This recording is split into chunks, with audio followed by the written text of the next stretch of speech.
Ce que vous portez sur votre carte d'identité n'a peut-être jamais été choisi par votre famille. Ce nom que vous répétez depuis l'enfance, celui que vous signez au bas de chaque document, celui que vos enfants porteront à leur tour, sans jamais se poser la question, il ne vient pas d'Espagne. Il vient de bien plus loin. Il vient de 5 civilisations différentes, compressées les unes sur les autres pendant plus de 1000 ans, avant même que l'Espagne n'existe en tant que pays unifié. Avant d'être l'Espagne, ce territoire a été une province romaine, un royaume wisigoth, un califat musulman, et le théâtre d'une cohabitation, puis d'un affrontement entre christianisme, islam et judaïsme, qui a duré près de 8 siècles. La colonisation espagnole n'a rien inventé. Elle a exporté un système déjà construit, déjà chargé d'histoire, déjà traversé par des invasions, des conversions forcées et des survies silencieuses. Et ce que nous allons découvrir aujourd'hui, couche après couche, va probablement changer la façon dont vous regardez votre propre nom de famille pour le restant de votre vie. 5 peuples, 5 langues, 5 histoires que personne ne vous a jamais racontées à l'école et qui se cachent pourtant dans le nom que vous portez sans y penser chaque jour. Commençons par la couche la plus surprenante, celle que presque personne ne reconnaît, même parmi ceux qui portent ces noms depuis des générations. En 711, une armée berbère et arabe traverse le détroit de Gibraltar depuis l'Afrique du Nord. En moins de 3 ans, elle conquiert presque toute la péninsule ibérique. Ce territoire prend un nouveau nom, Al-Andalus, et pendant 7 siècles, il devient le foyer de la civilisation la plus avancée d'Europe occidentale. À Cordoue, à Séville, à Grenade, des savants développent des avancées en mathématiques, en astronomie, en médecine et en architecture que le reste du continent ne rattrapera qu'à la Renaissance, plusieurs siècles plus tard. Pendant que le reste de l'Europe traverse ce qu'on appellera plus tard les siècles obscurs, Al-Andalus construit des bibliothèques, des observatoires et des systèmes d'irrigation qui transforment des terres arides en jardins fertiles. Et cette civilisation laisse une empreinte que personne n'efface jamais complètement, celle de sa langue, infiltrée si profondément dans l'espagnol que plus de 4000 mots d'origine arabe survivent encore aujourd'hui, du vocabulaire de l'agriculture à celui de l'architecture. Certains des noms de famille les plus répandus du monde hispanique viennent directement de cette langue, et presque personne ne le sait. Medina vient de l'arabe Al-Medina, la ville. Alcantara vient de Alcantara, le pont. Alcázar vient de Alcastre, la forteresse. Et puis il y a Guadalupe, l'un des noms les plus sacrés de la tradition catholique mexicaine, celui de la Vierge apparue à Juan Diego en 1531, est devenu depuis le symbole religieux le plus vénéré de tout un continent. Ce nom vient de l'arabe Wadi al-Loub, la rivière aux pierres noires, une simple description géographique d'un cours d'eau espagnol. Une expression musulmane transformée en titre marial, portée aujourd'hui par des millions de personnes qui ignorent totalement son origine. Quand les rois catholiques expulsent les musulmans de Grenade en 1492, ils expulsent les personnes, pas les mots. Les mots restent. Les noms de lieux restent. Et ces noms traversent l'Atlantique avec les conquistadors, plantant une géographie arabe dans les vallées mexicaines, les montagnes péruviennes et les rivières colombiennes qui n'avaient jamais entendu la langue dont ces noms sont issus. Si votre nom contient Al ou Guada ou l'une des centaines de structures arabes intégrées à la géographie espagnole, vous ne portez pas simplement un héritage espagnol. Vous portez, sans le savoir, un héritage mort, 7 siècles de civilisation islamique compressés dans un mot que la langue espagnole a absorbé et n'a jamais rendu. Mais cette couche arabe, aussi surprenante soit-elle, n'est même pas la plus profonde. En dessous, il y a quelque chose de bien plus ancien encore. Avant les musulmans, avant les Wisigoths, avant même que le christianisme n'atteigne la péninsule, il y avait Rome. Les légions romaines conquièrent l'Hispanie entre 218 et 19 avant notre ère. Et cette civilisation dure 6 siècles, assez longtemps pour remplacer entièrement les langues ibères et celtiques par le latin. Assez longtemps pour que le latin devienne la langue maternelle de toute la péninsule, si profondément ancrée que même la chute de Rome ne parvient pas à l'effacer. L'espagnol n'est pas une langue simplement dérivée du latin. L'espagnol est le latin, transformé par le temps, par le contact avec d'autres peuples et par des siècles d'évolution phonétique, jusqu'à devenir méconnaissable pour Cicéron, tout en restant structurellement identique à sa langue. Et les noms de famille hispaniques sont à leur fondation des artefacts romains. Le système romain fonctionnait grâce au cognomina, ce troisième nom qui identifiait les traits familiaux, les métiers ou les origines géographiques d'une personne. Et c'est de ce système que descend, plusieurs siècles plus tard, l'ensemble des noms de famille hispaniques. Castillo vient du latin castellum, le camp fortifié romain devenu château. Villa vient du latin villa, le domaine rural romain devenu village puis nom de famille. Vega vient du latin vicus, la plaine fertile que la civilisation agricole romaine valorisait par-dessus tout. Mais cette couche romaine est aussi et surtout une couche religieuse, parce que le latin était la langue de l'Église catholique, l'institution qui a transporté les conventions romaines à travers tout le Moyen-Âge et jusque dans le monde moderne. Quand les administrateurs coloniaux espagnols obligeaient les peuples indigènes des Amériques à prendre des noms chrétiens, ils leur donnaient en réalité des mots latins, filtrés par la pratique catholique à des populations qui n'avaient jamais entendu parler de Rome ni de son empire. Cruz vient du latin crux, la croix. Santos vient de sanctus, le saint. Reyes vient de rex, le roi, en référence directe aux 3 rois de la tradition chrétienne. Ces noms n'ont pas été choisis comme des noms espagnols. Ils ont été imposés comme des preuves de conversion, arrachés à des peuples dont les propres traditions de nommage étaient supprimées ou tout simplement détruites. Et ce mécanisme ne s'arrête pas à un seul continent. Aux Philippines, sous domination espagnole pendant plus de 3 siècles, des milliers de familles reçoivent, elles aussi, des noms latins issus de ce même vocabulaire catholique, à des milliers de kilomètres de Rome et de la péninsule ibérique. Cette couche romaine, la plus profonde et la plus répandue de toutes, sert de fondation à absolument tout ce qui va suivre, le socle sur lequel les couches arabes, wisigoths, basques et juives se sont ensuite empilées, siècle après siècle, jusqu'à former le système que nous connaissons aujourd'hui. Mais entre la chute de Rome et l'arrivée des musulmans, un autre peuple a laissé sa marque, et elle se cache aujourd'hui encore dans les noms les plus communs du monde hispanique.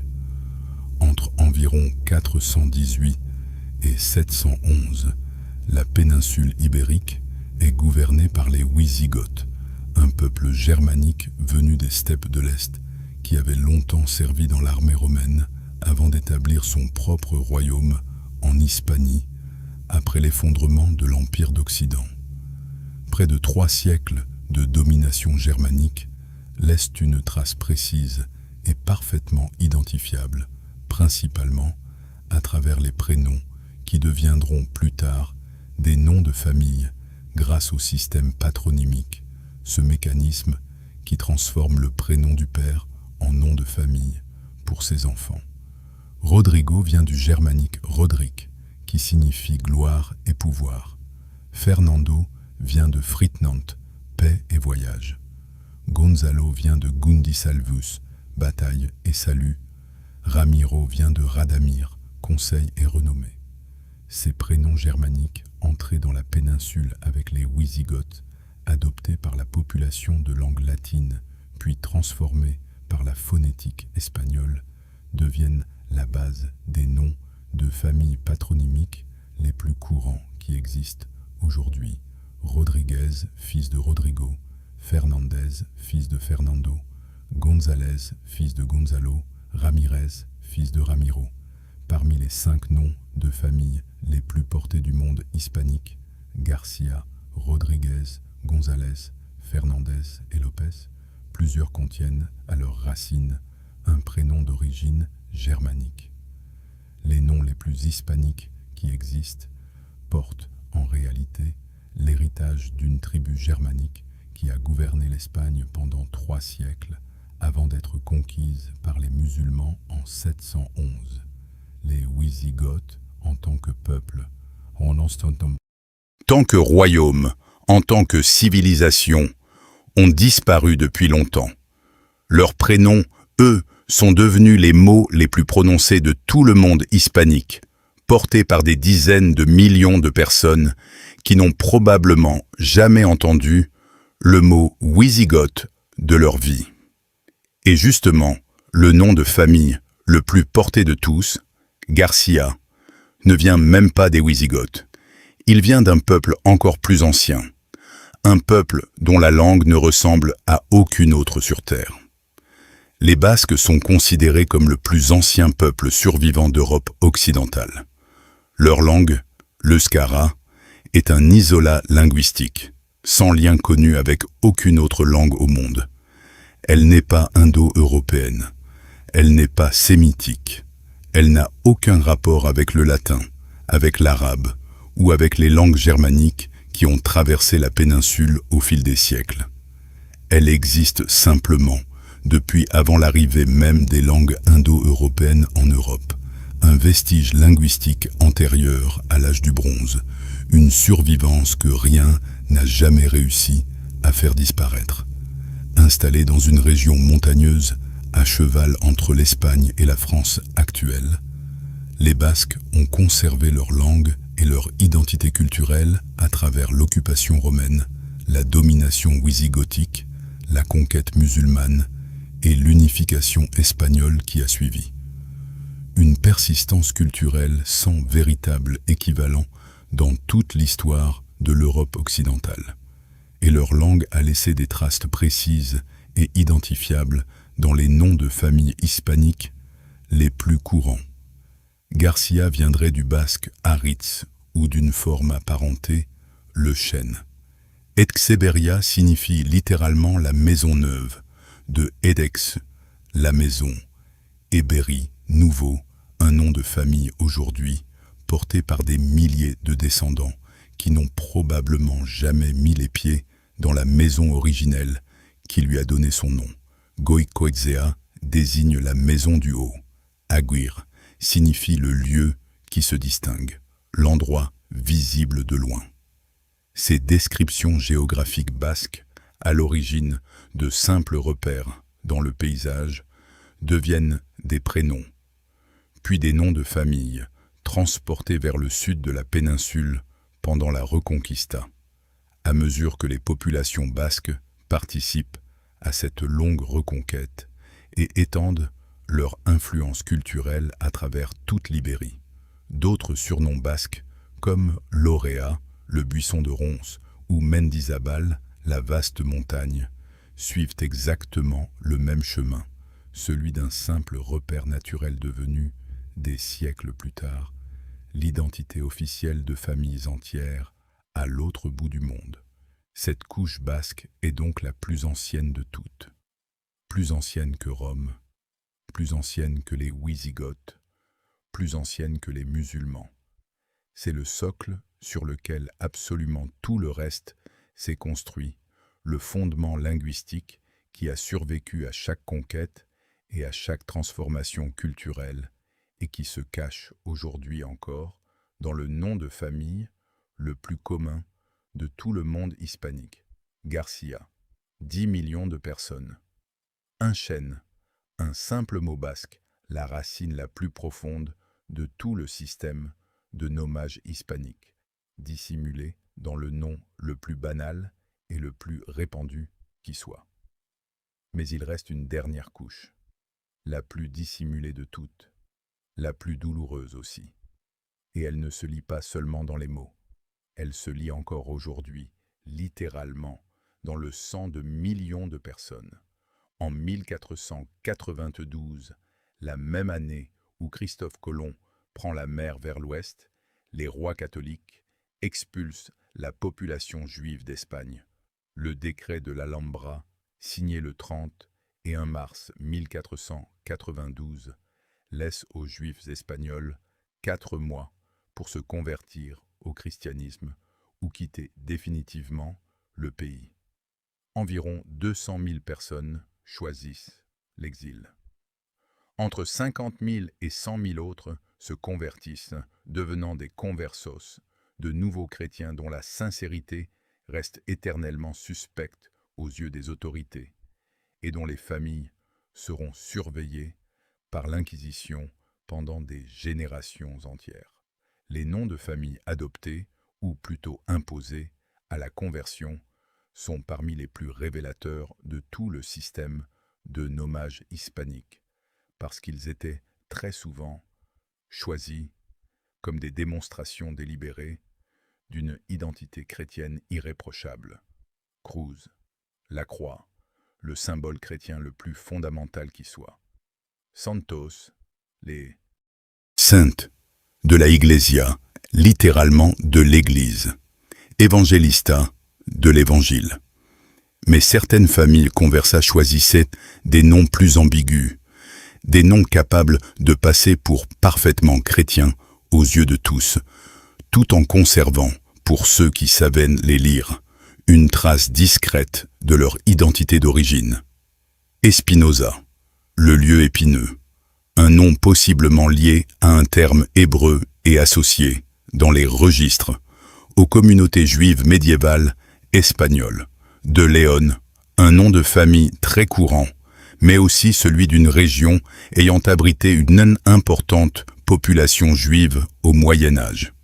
Alonso, un prénom chrétien en apparence tout à fait banal, mais adopté si fréquemment par des familles conversas qu'il finit, dans les archives même de l'Inquisition, par être associé de manière récurrente aux convertis. Cette couche est la plus cachée de toutes, délibérément effacée par des familles entières, dont la survie dépendait littéralement de leur invisibilité. Et voici ce que presque personne ne raconte, ce que même les recherches les plus détaillées sur le sujet oublient quand même, la plupart du temps, de mentionner. Une étude génétique menée par l'université de Leicester, publiée dans l'American Journal of Human Genetics, a analysé le chromosome Y de plus de 1100 hommes originaires de la péninsule ibérique et des îles Baléares. Le résultat est proprement vertigineux. Près de 20% d'entre eux portent une ascendance juive séfarade identifiable et environ 11% une ascendance nord-africaine. Ce n'est plus seulement une question de mots, de sonorité ou de nom de famille hérité. C'est inscrit directement dans l'ADN de millions de personnes qui n'en ont probablement jamais eu la moindre idée. Autrement dit, si votre nom de famille appartient au monde hispanique, il existe une chance réelle, presque une personne sur 5 selon cette étude, que votre corps porte encore, aujourd'hui, la mémoire biologique d'une conversion forcée survenue il y a plus de 5 siècles. Un secret que ni les registres officiels, ni le silence des familles, ni même le temps qui passe, n'ont réussi à effacer complètement. Et ce chiffre ne concerne même que la lignée paternelle, celle transmise par le chromosome Y. Si l'on pouvait mesurer avec la même précision l'ensemble des lignées maternelles, l'héritage silencieux serait probablement plus large encore, dilué mais jamais totalement disparu, transmis sans nom, sans registre, sans qu'aucune génération n'en ait jamais eu pleinement conscience. Alors, en définitive, qu'est-ce que la colonisation espagnole a réellement exporté vers l'Amérique? Pas un simple système de noms espagnols, comme on l'a longtemps cru. Un système entier, construit couche après couche, pendant près de 15 siècles d'histoire ibérique.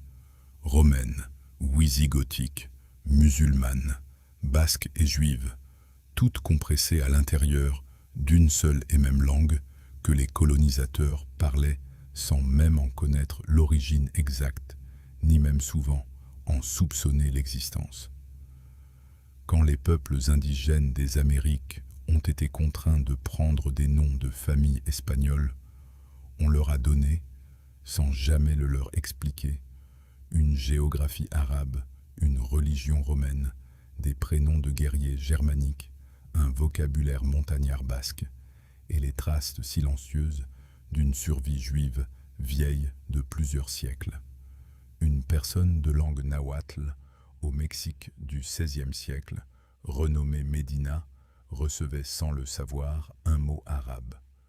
Une personne quechua dans le Pérou colonial, renommée Rodriguez, recevait le prénom d'un guerrier germanique transformé par 7 siècles d'histoire ibérique. Une personne maya dans le Yucatan, renommée Cruz, recevait le symbole central d'une religion romaine, elle-même profondément transformée par le contact wisigoth, musulman et juif, bien avant même d'atteindre ses côtes.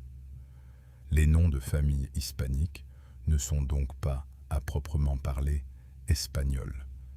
Ils sont l'enregistrement compressé de chaque civilisation qui a un jour conquis, occupé ou simplement survécu sur la péninsule ibérique, avant de traverser l'Atlantique pour se répandre sur tout un continent.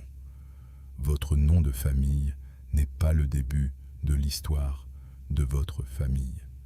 C'est le milieu d'une histoire bien plus ancienne, commencée bien avant que l'Espagne n'existe, dans des langues et des cultures que le projet colonial espagnol n'a jamais reconnu et qu'il n'a jamais réussi, malgré tout, à effacer complètement.